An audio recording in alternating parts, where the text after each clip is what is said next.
Welcome to lesson 12. Recognize how you handle life. In the previous lesson, we've been able to clarify your thoughts, your feeling. And the lesson before that, we had talked about your thoughts and we'll merge them together, how they put you in a certain state.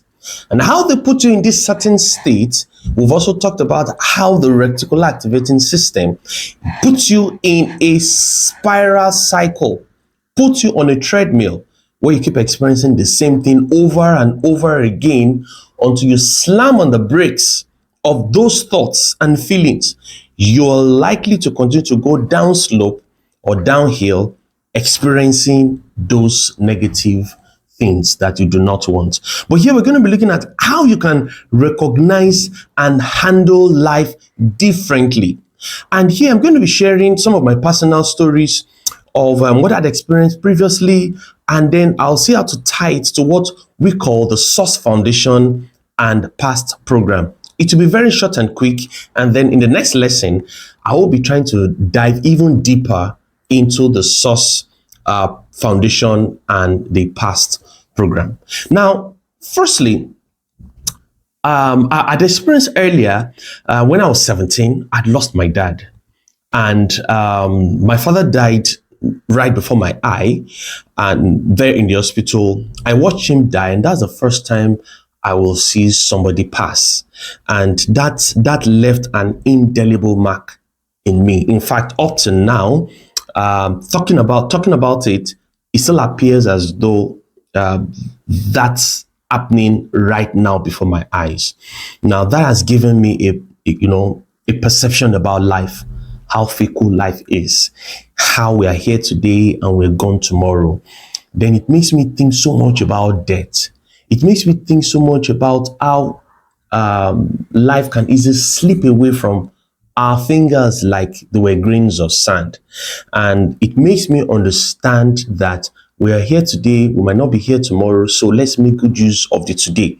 Take advantage of the opportunities, impact, try to leave this world better than we met it. And that has also given me a state of urgency in life. Just that experience. At an unconscious level, I didn't know that had actually programmed me at 17. 17-year-old kid had programmed me. I want to have this sense of urgency, have as much fun I can have today, bless and help as many people as I can today, put smile on as many faces as I can, make as much money I can today. Today is all I've got guaranteed. I'm planning for tomorrow, but it's not mine. It's when I get there I can then begin to execute.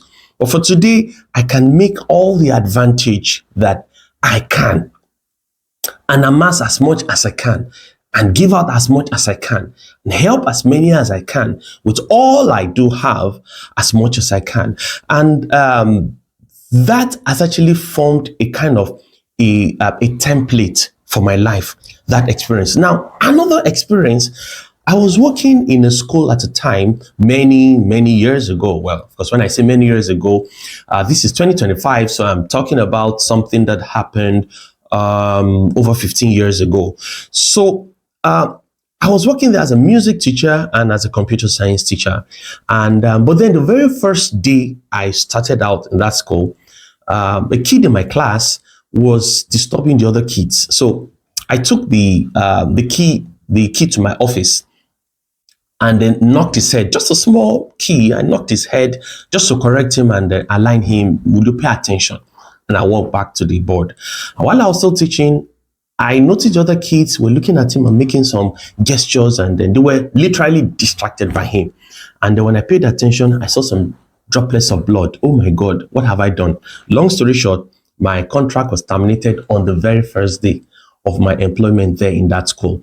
That taught me a very important lesson. Well, after some time, I reapplied to that school, and then I got the job back, and I was one of the most favorite, loved teacher in the school by the students.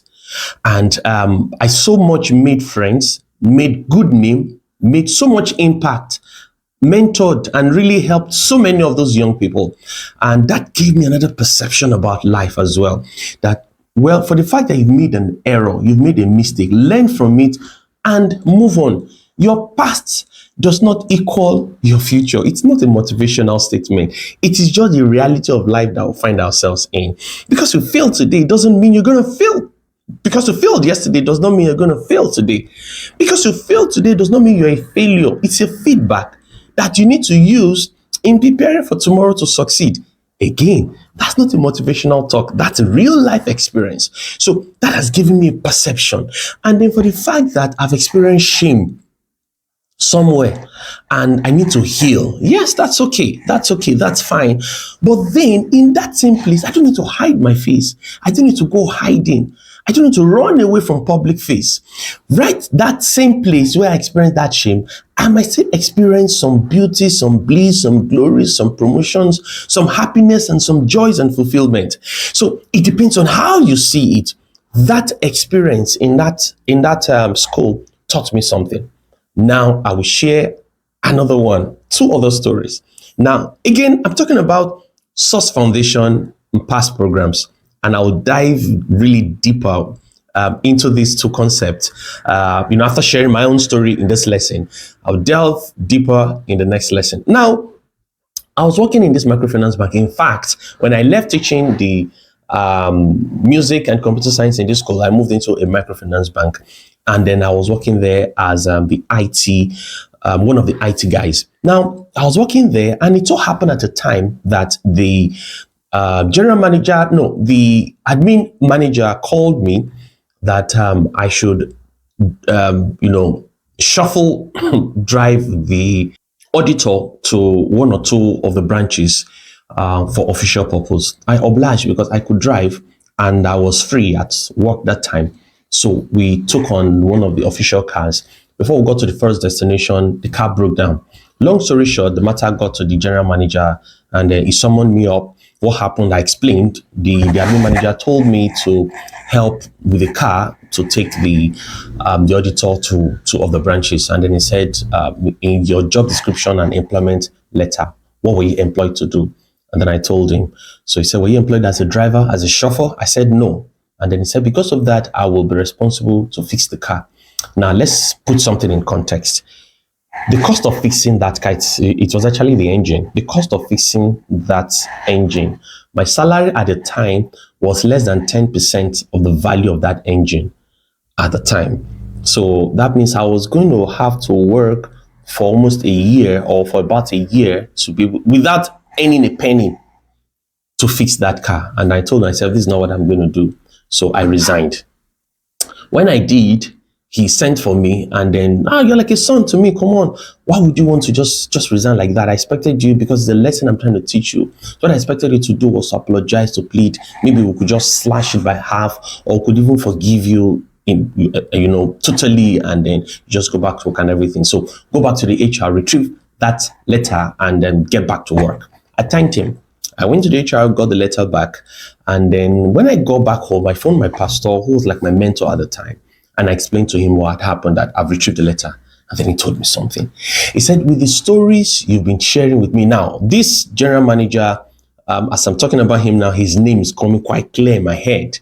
Now, he's been very crafty, mischievous. Now, he does things without you knowing.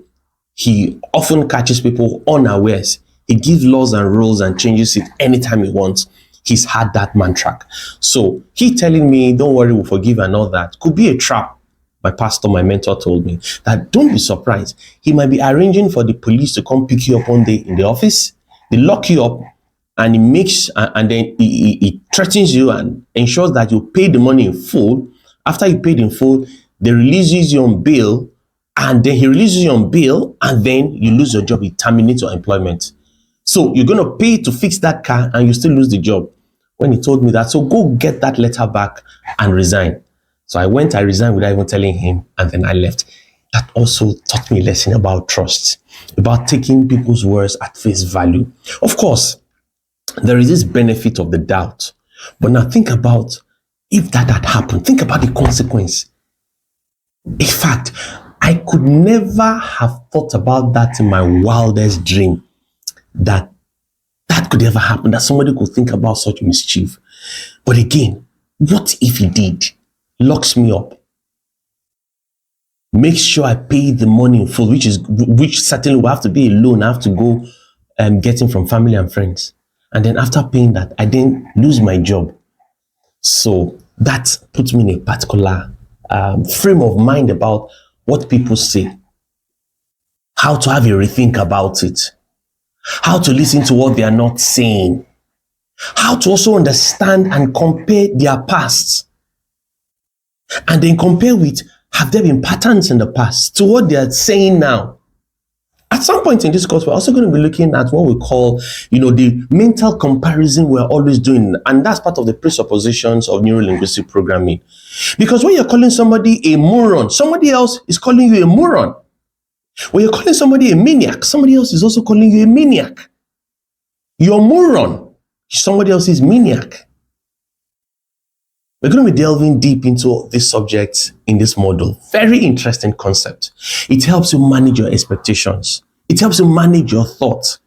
And of course, your expectations, like I said, because you're not overly expecting something from somebody, and then when you're disappointed, you begin to think one kind of a way and feel some kind of a way, and it affects your particular state. And there are some people, they're very gullible. Once something is said to them, they just accept it. And then when they're disappointed, they get depressed, they're deflated, and then life does not mean anything anymore to them. If you notice you're always going around this cycle, then this lesson is for you. Pay attention very carefully. So with my personal experiences I've shared, I'm now going to get into some more direct illustrations as we get into the next lesson. Do well to do the exercise and the assignment, and I look forward to catching up with you in the next lesson. Be well.